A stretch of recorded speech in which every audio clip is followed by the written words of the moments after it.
Bismillahirrahmanirrahim. Hai semua, kenalin aku Lili Triola dari Fakultas Tarbiyah dan Keguruan jurusan Pendidikan Agama Islam BP 21 Win Imam Bonjol, Padang. Assalamualaikum warahmatullahi wabarakatuh. Perkenalkan, nama saya Lili Triola, NIM 2114010016 dari kelas PIA akan menampilkan sebuah video pembelajaran fikih di madrasah tingkat MTSN kelas 7. Selamat menyaksikan. Sebelum kita memulai pembelajaran, alangkah baiknya kita terlebih dahulu untuk membaca doa belajar secara bersama-sama.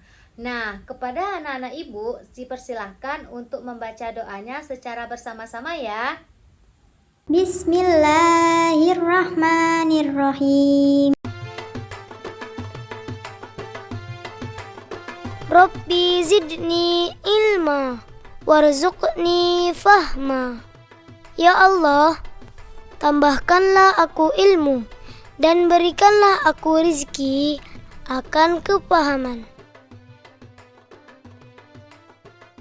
Nah, dengan pembacaan doa belajar tadi, semoga Allah Subhanahu wa Ta'ala memudahkan kita dalam proses pembelajaran dari awal hingga akhirnya nanti.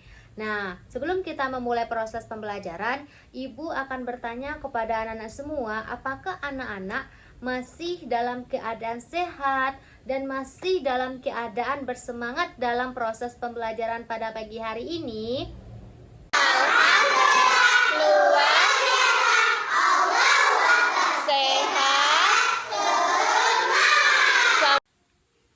Alhamdulillah, anak-anak ibu semua dalam keadaan sehat walafiat dan masih semangat dalam proses pembelajaran kita pada pagi hari ini.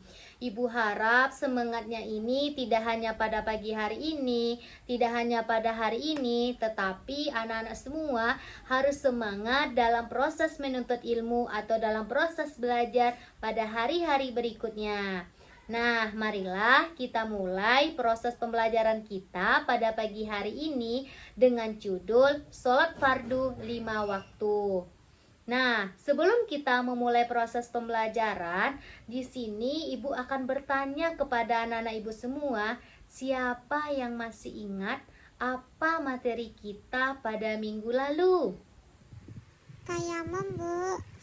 Nah, benar, materi kita pada minggu lalu yaitu tayamum.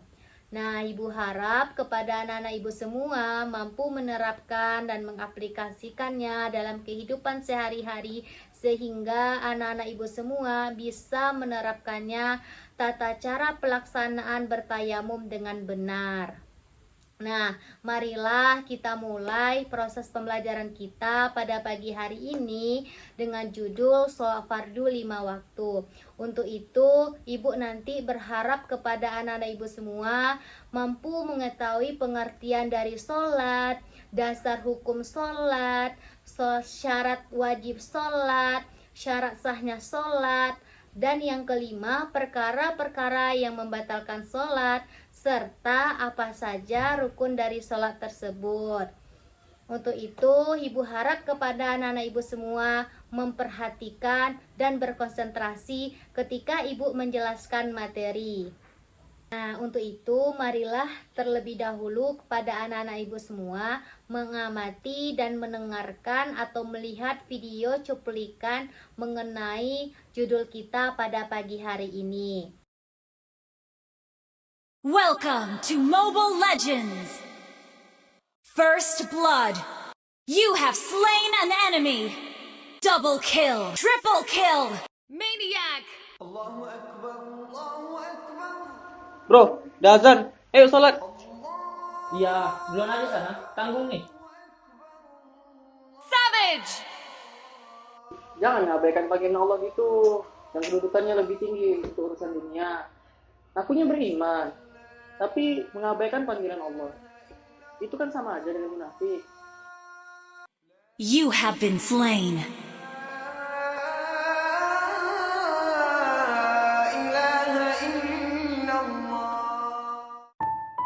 Rasulullah Shallallahu Alaihi Wasallam bersabda, ada 7 golongan manusia yang akan dinaungi oleh Allah di bawah naungan arsy-Nya. Pada hari tidak ada naungan selain naungan Allah Azza wa Jalla, yaitu pemuda yang tumbuh dalam ibadah kepada Allah Azza wa Jalla, seorang laki-laki yang hatinya selalu bergantung dengan masjid-masjid Allah, dan seorang laki-laki yang mengingat Allah dalam kesunyian, kesendirian, kemudian dia menangis karena takut kepada azab Allah. Hadis Al-Bukhari wa Muslim. Pemuda itu kekuatan di antara kelemahan. Jika pemuda itu baik, maka harapan kebangkitan itu ada. Karena generasi muda adalah potensi kekuatan, maka kekuatan itu harus diberi panduan yang benar. Sangat diperlukan pemuda yang memiliki keimanan dan keyakinan yang teguh terhadap agamanya. Maka itu, jangan sia-siakan masa mudamu, sahabat.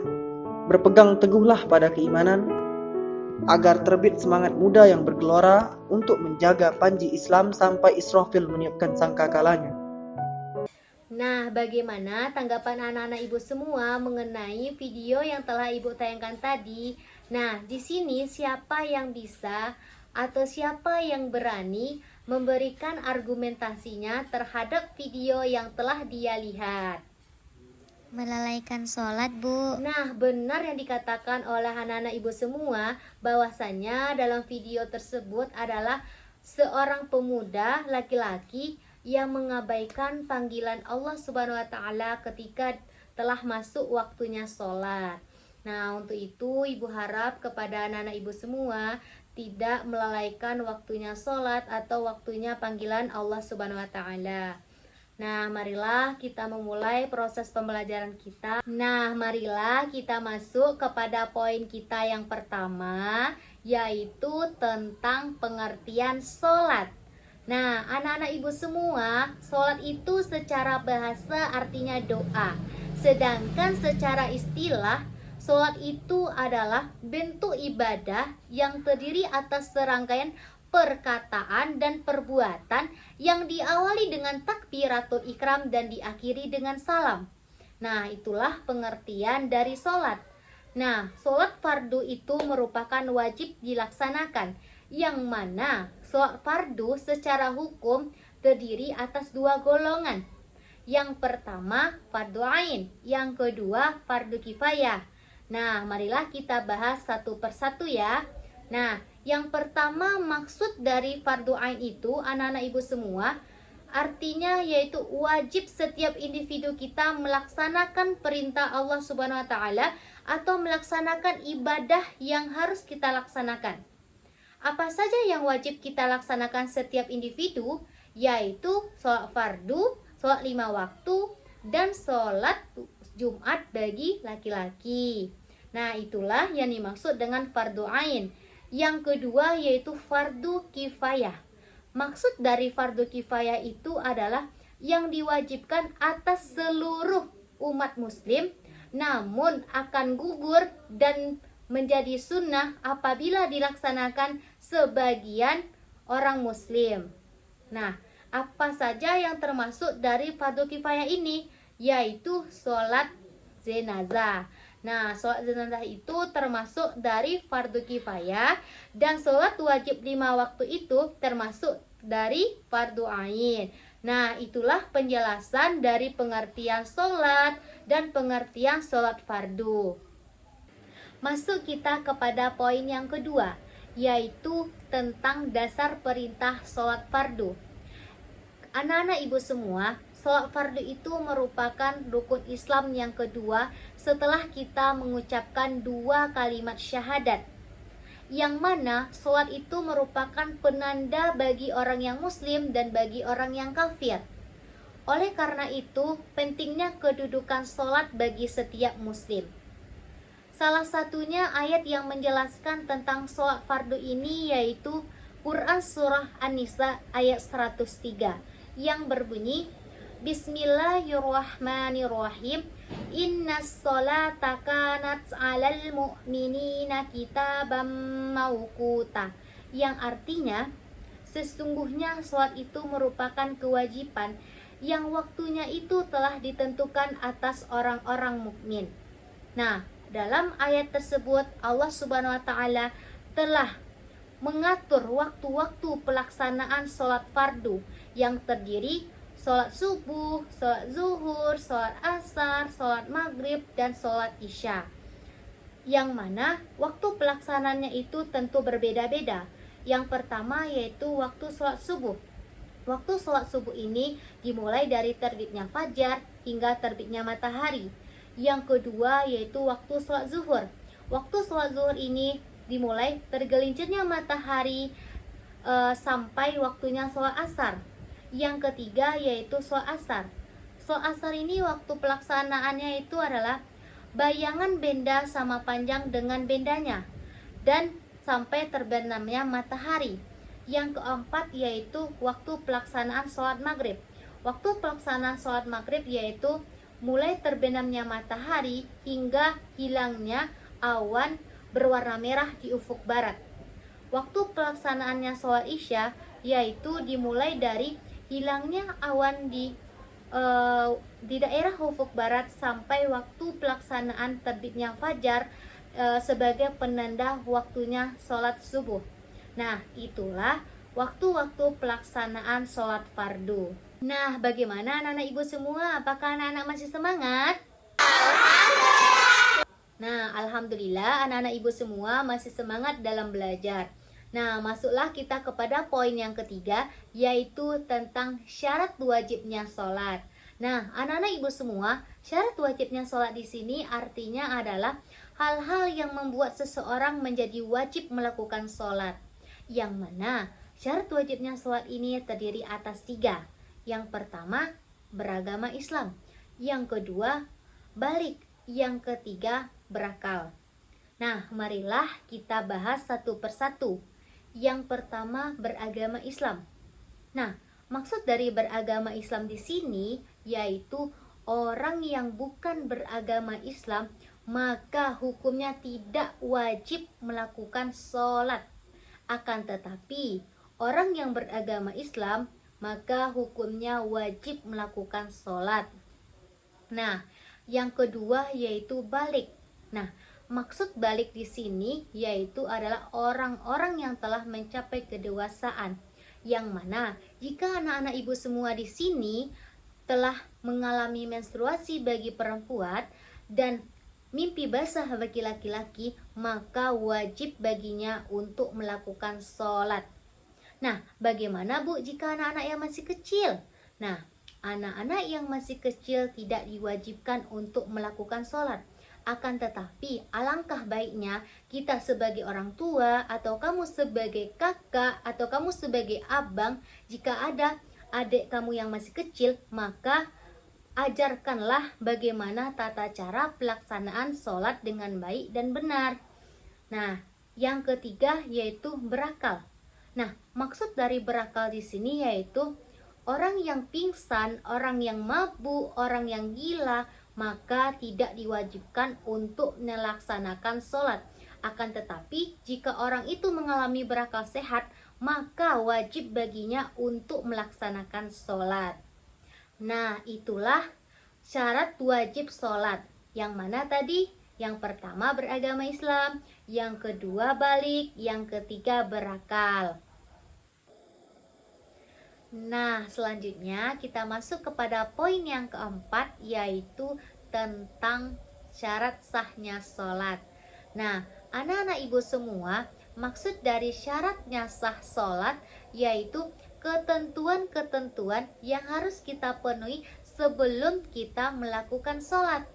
Yang mana syarat-syarat sahnya sholat ini terdiri, yang pertama yaitu suci dari hadas kecil ataupun hadas besar.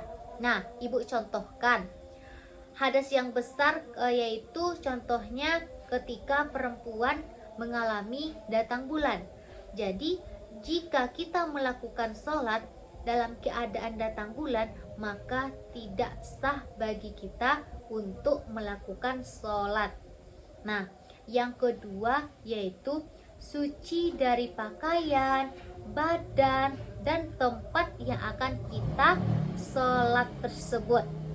Nah, kita harus memperhatikan anak-anak ibu semua, pakaian kita, badan kita, dan tempat yang akan kita kita melakukan sholat tersebut. Nah, jika pakaian kita tidak bersih, badan kita tidak bersih, dan tempat yang akan kita sholatkan tersebut tidak bersih, maka tidak sah bagi kita untuk melakukan sholat tersebut. Nah, selanjutnya yang ketiga yaitu menghadap kiblat. Nah, tentulah kita ketika melakukan sholat, kita harus menghadap kiblat. Jika kita tidak menghadap kiblat sesuai dengan hadap kiblat di rumah kita ataupun dimanapun, maka itu tidak sah baginya untuk melaksanakan sholat. Yang mana kiblat kita sebagai umat Islam itu ke arah Ka'bah. Nah, selanjutnya yaitu menutup aurat. Nah, menutup aurat di sini yang mana aurat perempuan dan aurat yang laki-laki itu berbeda. Yang pertama kita bahas aurat laki-laki. Aurat laki-laki yaitu dari pusat hingga lutut. Yang mana seorang laki-laki harus menutup auratnya ketika melaksanakan sholat. Yang kedua yaitu aurat perempuan. Nah, aurat perempuan itu seluruh tubuh kecuali muka dan telapak tangan. Nah, itulah yang wajib kita lihatkan kepada orang ketika kita melakukan sholat, yaitu muka dan telapak tangan bagi perempuan. Maka seluruh tubuhnya wajib ditutup kecuali muka dan telapak tangan, dan bagi laki-laki tadi dari pusat hingga lutut. Itulah batasan aurat baik laki-laki maupun perempuan. Nah, selanjutnya yaitu masuknya waktu sholat. Nah, masuknya waktu sholat ini merupakan syarat sahnya sholat, yang mana jika kita melakukan sholat kita harus melihat waktu. Nah, yang mana jika kita sembarangan waktu ketika melakukan sholat, maka sholat kita tidak sah. Nah, contohnya anak-anak ibu semua ingin melakukan sholat zuhur, yang mana sekarang ini sholat zuhur yaitu jam 12.35. Nah, misalkan anak-anak ibu terburu-buru untuk pergi ke sekolah, masuknya misalkan jam 12.30. Nah, belum lagi waktunya sholat kan? Nah, baginya jika dia sholat pada waktu jam 12.25, maka tidak sah baginya untuk melakukan sholat zuhur tersebut. Seharusnya dia harus menunggu waktu sholat zuhur tersebut.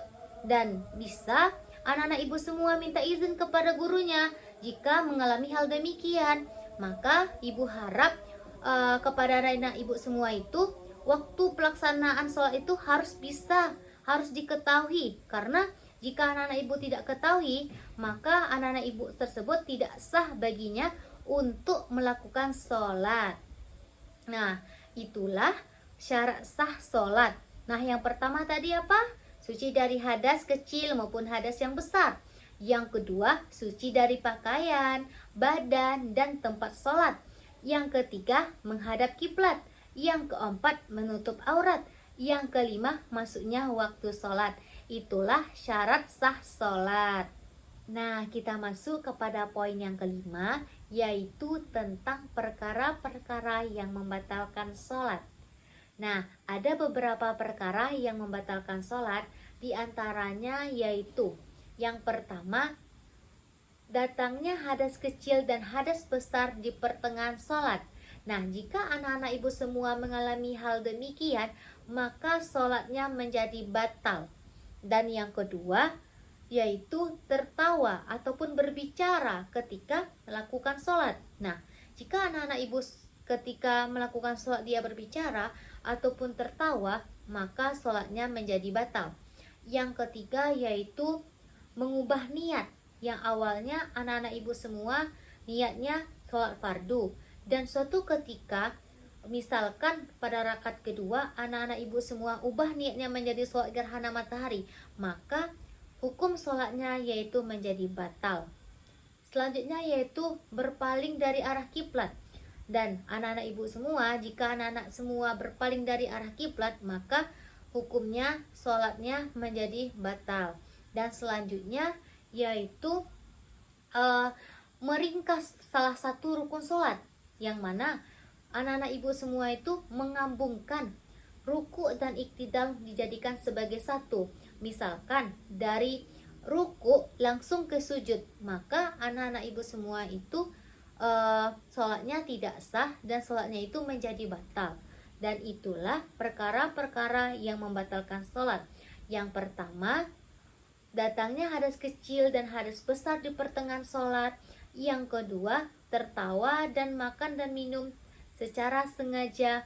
Yang ketiga, yaitu mengubah niat yang awalnya sholat fardu menjadi sholat yang lainnya. Selanjutnya yaitu berpaling dari arah kiblat. Dan terakhir yaitu meringkas salah satu rukun sholat. Nah, itulah perkara-perkara yang membatalkan sholat. Nah, selanjutnya kita masuk kepada poin yang kelima tentang rukun sholat. Nah, rukun sholat artinya adalah bagian pokok dari sholat itu sendiri. Artinya, semua perbuatan yang kita lakukan, jika salah satunya ditinggalkan, maka sholat kita menjadi batal. Nah, menurut Imam Syafi'i ada 13 rukun sholat. Nah, yang pertama yaitu niat. Nah, anak-anak ibu semua harus berniat terlebih dahulu ketika melakukan sholat. Yang kedua yaitu berdiri jika mampu. Dan jika kita tidak mampu, maka kita boleh duduk. Dan selanjutnya yaitu yang ketiga yaitu adalah takbiratul ihram. Yang keempat yaitu membaca surah Al-Fatihah. Yang kelima yaitu ruku dengan tumak ninah. Yang keenam yaitu iktidal dengan tumak ninah. Yang ketujuh yaitu sujud dengan tumak ninah. Yang kedelapan yaitu duduk antara dua sujud dengan tumak ninah. Yang kesembilan yaitu duduk tasyahud awal dan tasyahud akhir dengan tumak ninah. Yang kesepuluh yaitu membaca tasyahud. Yang ke-11 yaitu membaca selawat Nabi Muhammad SAW. Yang ke-12 yaitu membaca salam yang pertama sambil menoleh ke kanan. Yang ke-13 yaitu tertib. Nah, maksud tertib di sini yaitu kita harus berurutan. Tidak boleh kita melakukan dari rukun yang ke-6 langsung rukun yang ke-5. Tidak boleh. Kita harus berurutan dari urutan yang pertama, yang kedua, sampai yang ke-13. Nah, itulah rukun sholat yang harus kita pahami. Nah, selanjutnya anak-anak ibu semua memperhatikan dan melihat bacaan-bacaan dari rukun sholat dengan video yang ibu tampilkan. Cara sholat lengkap sesuai sunnah Nabi Sallallahu Alaihi Wasallam dari takbiratul ihram hingga salam. Jika Anda hendak sholat, berdirilah dengan tegak menghadap kiblat, pandangan ke arah tempat sujud, kemudian lakukan takbiratul ihram. Angkat kedua tangan sejajar dengan pundak atau telinga, hadapkan telapak tangan ke arah kiblat dan tidak digenggam, lalu ucapkan Allahu Akbar. Bersedekap dengan meletakkan telapak tangan kanan di atas punggung telapak tangan kiri atau di atas pergelangan atau lengan tangan kiri. Letakkan tangan di depan dada. Tetap tundukkan pandangan ke arah tempat sujud. Bacalah doa iftitah dengan pelan. Allahumma ba'id baini wa baina khatayaya kama ba'adta baina al-masyriqi wal maghrib. Allahumma naqqini min khatayaya kama yunaqqa ath-thawbul abyadu min ad-danas. Allahumma ghsilni min khatayaya bis-salji wal ma'i wal barad. Lanjutkan dengan membaca ta'awudz dengan pelan. A'udzu billahi minasy syaithanir rajim. Sambung dengan membaca basmalah, lalu dilanjutkan dengan membaca surat Al-Fatihah dengan suara pelan, dan berhenti di setiap akhir ayat. Ucapkanlah amin setelah selesai Al-Fatihah, baik jadi imam, makmum, maupun sholat sendiri, dan keraskan bacaan amin jika Anda menjadi makmum. Bacalah surat yang Anda hafal. Diam sejenak seusai membaca surat. Mulai rukuk dengan mengangkat kedua tangan sejajar pundak atau telinga. Ucapkan Allahu Akbar sambil bergerak turun rukuk. Letakkan telapak tangan di lutut dengan posisi mencengkram. Jari-jari direnggangkan dan siku agak dibentangkan. Punggung lurus, kepala lurus dengan punggung, dan lakukan dengan tumak ninah. Bacalah doa ruku setelah Anda sempurna ruku. Subhana rabbiyal azim.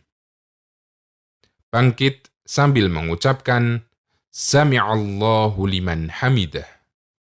Ketika posisi sudah berdiri sempurna, bacalah Rabbana walakal hamd. Dianjurkan untuk memperlama berdiri i'tidal dan bersikap tenang. Turunlah untuk sujud sambil bertakbir, Allahu Akbar, dan letakkan tangan sebelum lutut. Sujud dengan bertumpu pada 7 anggota badan, wajah, kening dan hidung, 2 telapak tangan, 2 lutut, dan 2 ujung kaki.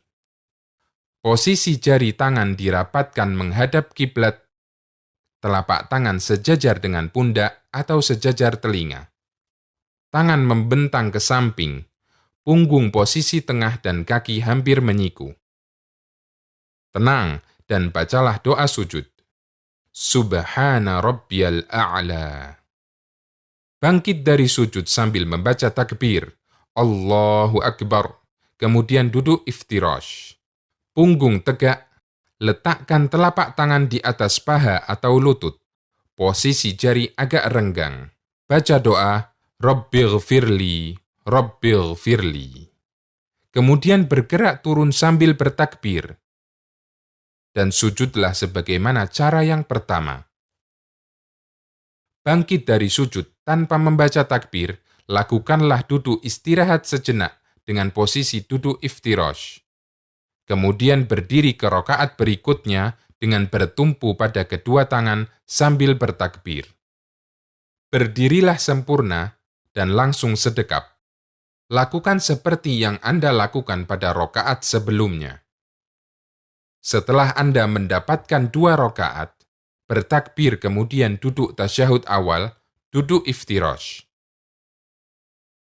Letakkan telapak tangan di atas paha atau lutut. Posisi jari agak renggang, acungkan jari telunjuk tangan kanan. Baca doa tasyahud awal. At-tahiyatu lillah, wassalawatu wattayyibat. Assalamu alayka ayyuhan nabiyyu wa rahmatullahi wa barakatuh. Assalamu alayna wa ala ibadillahi salihin.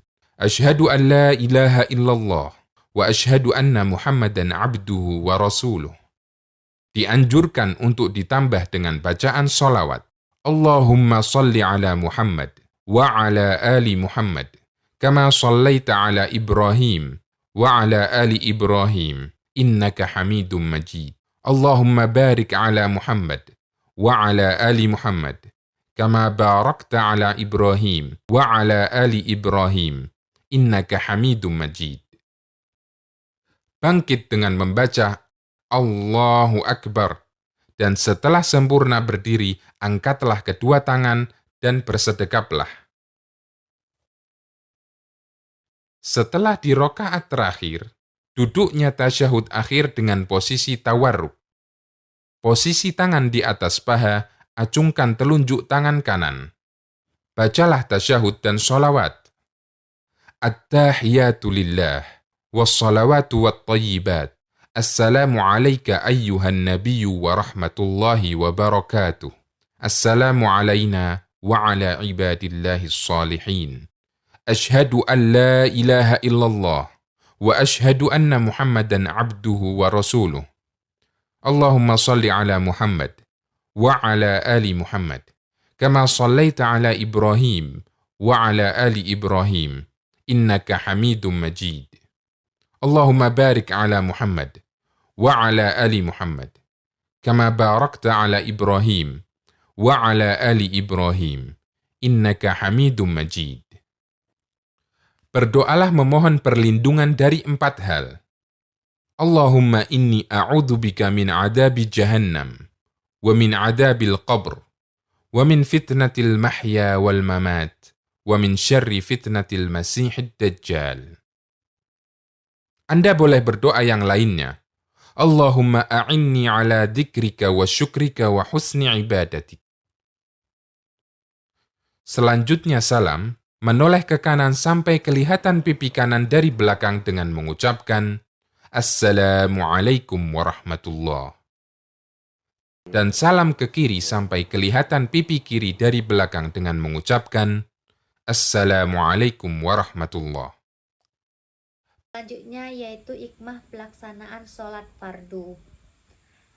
Ada 3 poin yang dapat kita ambil dari hikmah pelaksanaan sholat fardu. Yang pertama yaitu meningkatkan ketakwaan kita kepada Allah Subhanahu wa Ta'ala. Yang mana jika anak-anak ibu semua melaksanakan sholat fardunya dengan khusyuk, dengan ikhlas, dengan bacaan yang baik, bacaan yang bagus, maka mampu meningkatkan ketakwaan kita kepada Allah Subhanahu wa Ta'ala. Yang kedua yaitu menumbuhkan ketenangan jiwa, baik lahir maupun batin.